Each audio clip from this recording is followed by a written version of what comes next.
dia, igreja, bom dia, IBD, que a graça de Deus esteja com todos.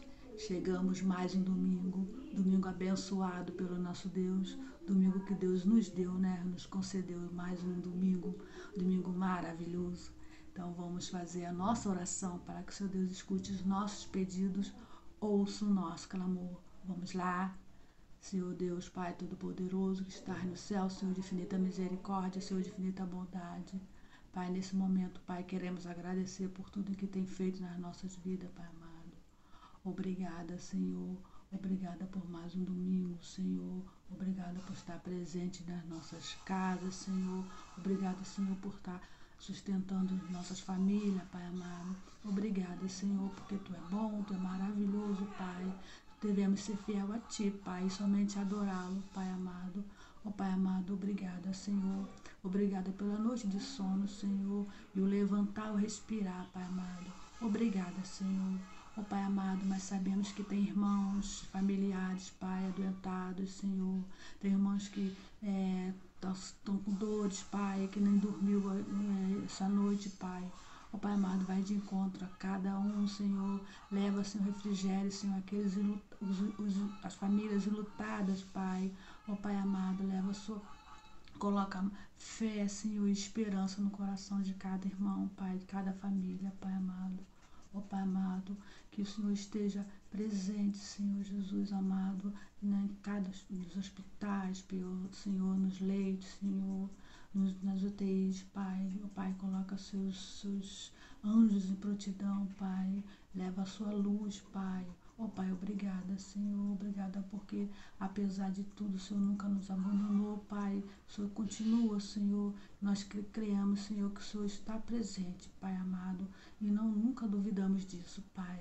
Obrigada, Senhor, por tudo, Senhor. Esteja, Senhor, guardando a nossa igreja, Pai. O Senhor guarda o nosso pastor Wagner, Senhor. Visita a família pastoral, Senhor.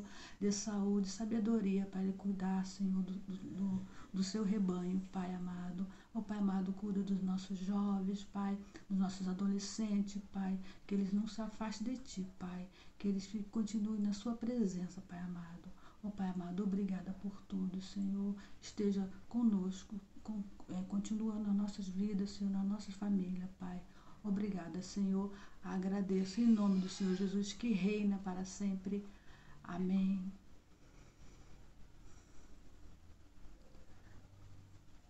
Então, irmãs, irmãos, estamos com mais um EBD, né? Mais essa lição sobre, continuamos com os mandamentos, né? Vamos aprender, né? Fiquem agora com a nossa querida Ana Débora e com as nossas professoras Eliane e Sônia. Que Deus abençoe a todos, abençoe a nossa diretora. Tenha um ótimo domingo na paz do Senhor. Fiquem todos com Deus. Bom dia, queridos da CIB da Posse. Estamos aqui para mais uma escola bíblica dominical. E neste domingo continuamos ainda com o estudo sobre os 10 mandamentos. E o nosso mandamento de hoje é o 7º mandamento. A nossa lição é de número 8. E diz assim o título: Adúlteros e adultério na balança de Deus. O nosso texto básico encontra-se em Êxodo 20, versículo 14, que diz: Não adulterarás. Queridos, em todo ser humano, independente da sua nação, tribo, comunidade, crença ou cultura, existe um senso moral que reconhece o que é certo e o que é errado, o que é ético ou o que é imoral. É que uma coisa é certa, que todo o mal tem como consequência julgamento e punição. Nós sabemos, principalmente como cristãos, que todas as nossas ações, se forem erradas, se forem contra aquilo que o Senhor tem planejado para as nossas vidas, contra as leis de Deus, elas têm como consequência um julgamento e uma punição. Nós sabemos disso. Inclusive, não apenas no mundo espiritual, mas também no nosso mundo cotidiano. Nós sabemos que todas as coisas, as nossas ações que são ilegais, que são imorais, elas têm como consequência uma punição e um julgamento também. É muito propício esse tema que nós estamos acompanhando aí na mídia, né? O caso de um rapaz, um MC, que morreu, né? Em virtude de uma atitude que ele teve, e ele estava num ato de traição. Ele estava, naquele momento, o que ele estava fazendo era traindo a sua esposa, né? Infelizmente, não só isso, mas como também envolvido com drogas e outras coisas ilícitas, né? Como é a nossa mente, como é a nossa conduta em virtude das coisas que são erradas, né, para a nossa vida? Nós sabemos que na balança de Deus nós somos julgados, né? Nós não devemos julgar as pessoas, mas nós observamos o comportamento das pessoas e ali refletimos sobre o nosso próprio comportamento, daquilo que nós devemos ou não devemos fazer, daquilo que nós devemos ou não devemos permitir que nos influencie na nossa vida, né? Aqui a lição ela vem trazer que nós devemos imaginar a humanidade sem leis e normas. Como seria, né? Como seria a humanidade se ela fizesse coisas que não tivéssemos as leis, não tivéssemos as normas para que nós obedeçamos? Como seria, né? Um caos, né? Nós vemos desde os primórdios, desde a nossa civilização, desde que foi criada, nós sempre tivemos normas a serem seguidas, condutas, né? Coisas que norteiam o nosso comportamento. E, além de tudo, nós, como cristãos, temos o Espírito Santo dentro de nós que também nos fala e nos orienta sobre o nosso comportamento, sobre as nossas ações, sobre as nossas atitudes, né? E isso, o adultério, ele está dentro dessa conduta, né? Nós sabemos como cristãos que somos, nós não devemos trair o nosso cônjuge com quem nós firmamos um pacto de fidelidade, de sinceridade, né, diante de Deus e diante dos homens. E nós sabemos que quando nós contrariamos essa lei, tanto de Deus quanto dos homens, nós temos consequências nas nossas vidas, né? Aqui ela fala que na lição diz assim: a lei moral de Deus é inegavelmente abençoadora em retardar sua sentença.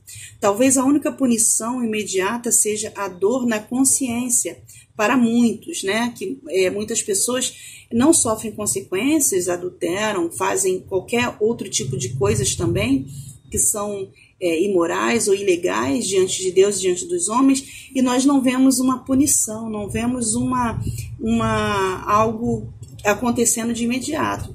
Mas quando a pessoa ela tem o Espírito Santo de Deus dentro de si, isso vai bater na sua consciência, a consciência vai pesar. Isso não deixa de ser também algo que o Senhor está tentando alertar na nossa mente, né? Quando nós fazemos algo que não é conveniente, algo que não condiz com a nossa fé, com a nossa conduta como cristãos, né? Desde lá do Éden, nós vemos que o desvio de conduta,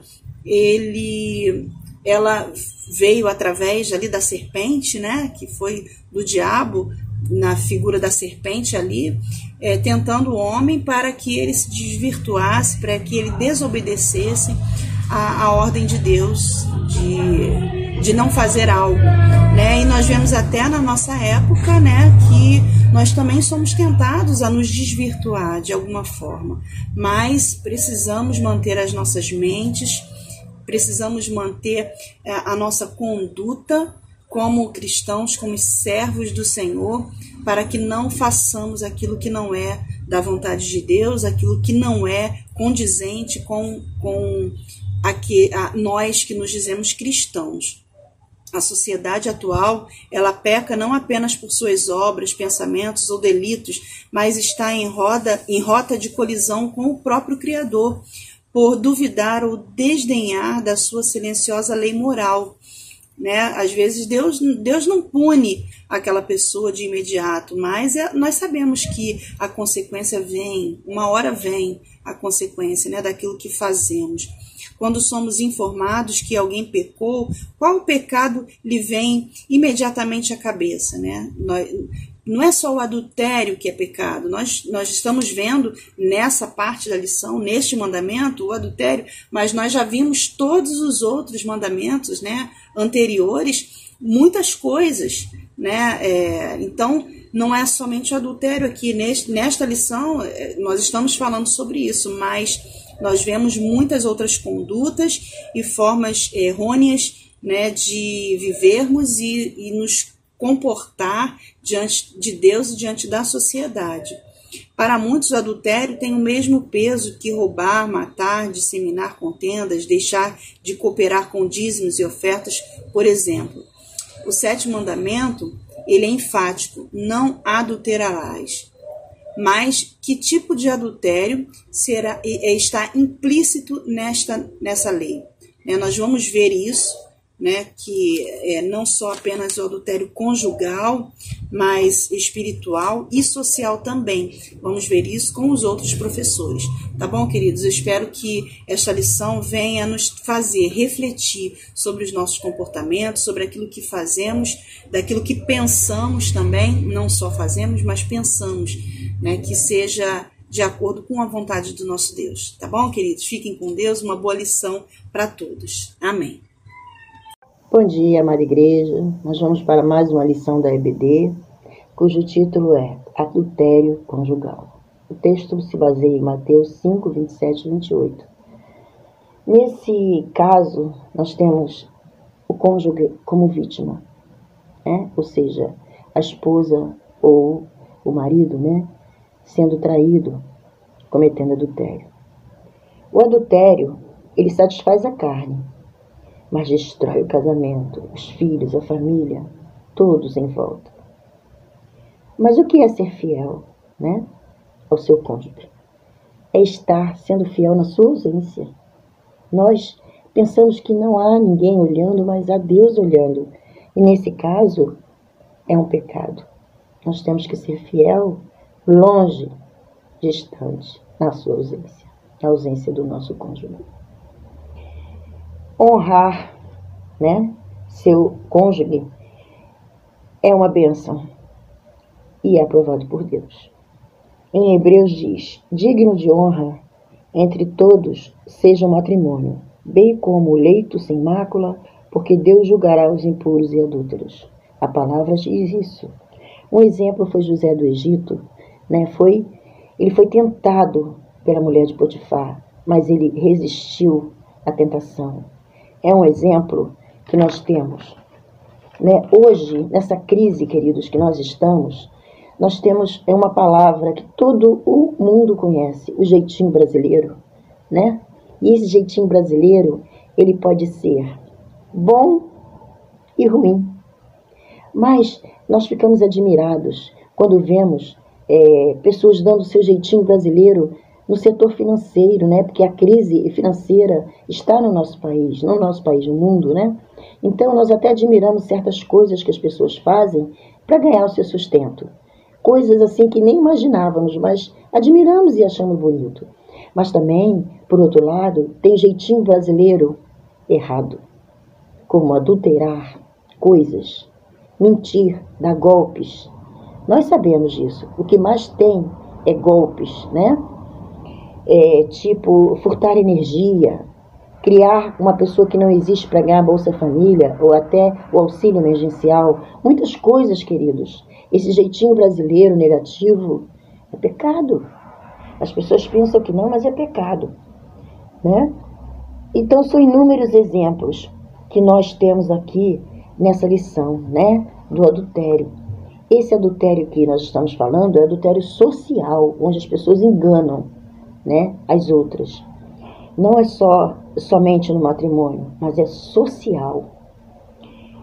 E, irmãos queridos, que tenhamos paciência, né, em esperar em Deus e receber dele as suas promessas. Em Salmos diz: quem pratica a fraude não habita no meu santuário. O mentiroso não pode permanecer na minha presença. Queridos, o adultério é um pecado mortal, né? E Jesus também confirma também em Mateus: o olhar da cobiça é o mesmo que adulterar, né? Podemos admirar o que é belo? Podemos sim, né? Deus fez o que é belo, mas não com os olhos da carne, queridos. Então, a sociedade atual não entende e precisa entender que o 7º mandamento vai além de dizer não, né? E é pecado mortal diante de Deus. Então, queridos, vamos pensar nesse 7º mandamento, porque é pecado. A lei já tirou, não é mais pecado para a lei, né, o adultério, mas para nós cristãos é pecado. Então vamos, irmãos, dar sim o jeitinho brasileiro, mas da forma que Deus admira, que Deus nos dá sabedoria para isso, né? Não para o bem, não para o mal, mas para o bem. Porque Deus sempre nos dá sabedoria. Deus nunca deixa faltar nada. E Deus dá essa sabedoria. Não precisamos adulterar socialmente ou com o nosso cônjuge, porque Deus é um Deus fiel. Então, queridos, Deus está no controle das nossas vidas. E vamos respeitar as leis do Senhor, para que possamos estar aqui nessa terra, né, obedecendo a Ele e sendo fiel na palavra. Amém, queridos? Um dia abençoado para todos vocês. Que Deus abençoe e guarde a todos, em nome de Jesus. Bom dia, CIB da Posse. Estamos aqui mais uma vez para aprendermos mais um pouquinho da nossa IBD. E eu vou dar continuidade à nossa lição de hoje. Vou falar um pouquinho sobre o tópico 3, que tem como título Adultério Espiritual. Nossa referência é lá em Mateus capítulo 12, versículo 39. Vamos conferir? Mateus 12, versículo 39, que diz assim: Mas ele lhes respondeu e disse: Uma geração má e adúltera pede um sinal, porém não se lhe dará outro sinal senão o do profeta Jonas. Pois como Jonas esteve 3 dias e 3 noites no ventre da baleia, assim estará o Filho do Homem 3 dias e 3 noites no seio da terra. E o Senhor depois seria crucificado e ressuscitaria. Existe uma multidão que desconfiava de Jesus. Será esse mesmo o Filho de Deus, né? Faz isso porque Beelzebul está sobre ele. Mateus capítulo 12, versículo 24. Então Jesus diz que o sinal que será dado para comprovar que é Filho de Deus é idêntico ao de Jonas, né? O que acontece com Jonas. Que Jesus ficaria 3 dias na terra, mas ressuscitaria. Como explicar o que Jesus chamou de geração adúltera? Geração adúltera é aquela comprometida com muitos deuses, e quando o ser humano deixa de acreditar em Deus e só se relaciona com ele por interesse. Só acredita quando Deus realiza um milagre. O grande adultério contra Deus é quando alguém deixa de adorá-lo e passa a adorar a si mesmo. Vive para satisfazer as suas próprias vontades. Serve a si mesmo e não a Deus. É o crente que somente vai buscar das bênçãos de Deus e não o Deus das bênçãos. Com raríssimas exceções, o que passa na cabeça daqueles que oram? Chegou o momento de retirar algo de Deus. Nós vamos nos reunir em oração, e vamos ver o que Deus tem para nós. Parece que a noiva quer dar um golpe do baú no esposo, né? E se ele não der, possivelmente outros deuses darão. Então, muitas pessoas ficam frustradas, né? Que oram e não recebem a bênção, porque eles foram adorar a Deus por interesse, né? Vou adorar a Deus porque Deus vai me abençoar, vai me dar o que eu desejo, né? O que desejo do teu coração. Mas ele essa geração não está sendo fiel com Deus. Então, ela não é fiel com Deus e não recebe as bênçãos. Nós só recebemos as bênçãos do Senhor quando somos fiel a Ele. e clamamos com sinceridade, né? Deus conhece os nossos corações. Tenhamos o mesmo sentimento que houve em Abacuque, que apesar de questionar em muitos momentos ao Deus de Israel, resolveu ser fiel e esperar. O justo viverá pela fé. Abacuque capítulo 2, versículo 4. Né? Abacuque, ele era um profeta que ele tinha piedade do povo, ele se preocupava com o povo. Então ele intercedeu a Deus pelo povo, se compadeceu pelo sofrimento daquele povo. E hoje em dia as pessoas não, a maioria das pessoas não tem essa humildade, né? A humildade de adorar a Deus em intenção de adorá-lo, né? De um sentimento de amor a Deus, né? A maioria dessas pessoas, de outras pessoas, vão adorar a Deus com interesse em alguma coisa, né? Vou adorar a Deus para que Deus me dê o que eu desejo, né? Não é uma adoração de humildade, de amor de verdade. São falsos amores, né? Então, o adúltero destrói o equilíbrio familiar para pensar e agir. Vamos ler um pedacinho. Quando os pais adulteram, certamente a harmonia e o exemplo moral são dilacerados. Os adúlteros não são mais para os filhos um modelo moral. Sinceramente, você entende que a atual sociedade ainda pensa assim, né? Quando no adultério conjugal, acontece algo nesse sentido na família, né? Os pais, eles passam a não ter moral, né? A família é dilacerada, é destruída. Muitas crianças passam a ter dificuldade, né, mental, espiritual, né, de se relacionar com os pais, porque passam a não acreditar, né, nos pais. Então eles ficam tristes com a infidelidade de cada um. Então isso causa uma destruição familiar. A mesma coisa é o adultério espiritual, né? Qual deve ser o nosso sentimento quando olhamos para a janela e vemos o vizinho que se relaciona com outros deuses para conseguir manter o seu padrão de vida, né? Quando as pessoas não conseguem o que querem com Deus, né, se decepcionam, eles vão procurar com outros deuses, né? Às vezes até conseguem, mas de maneira errada. E tudo que eles fazem, né, tem consequência, né? Um dia tem consequência.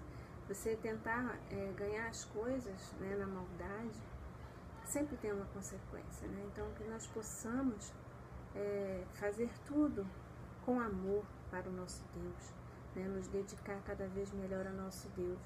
E que tudo que ganhamos de Deus seja como consequência do nosso trabalho e não do nosso objetivo. Que possamos cumprir a missão de Deus, honrar e engrandecer o nome do Senhor. Honrar e engrandecer o reino do Senhor. Que possamos adorar o Senhor em espírito e em verdade. Nós vamos à igreja orar, né? Mostrar a Deus as nossas dificuldades, né? Falar com Ele, entregar aos pés do Senhor todas as nossas dificuldades. Mas nós não devemos ter interesse em ganhar nada.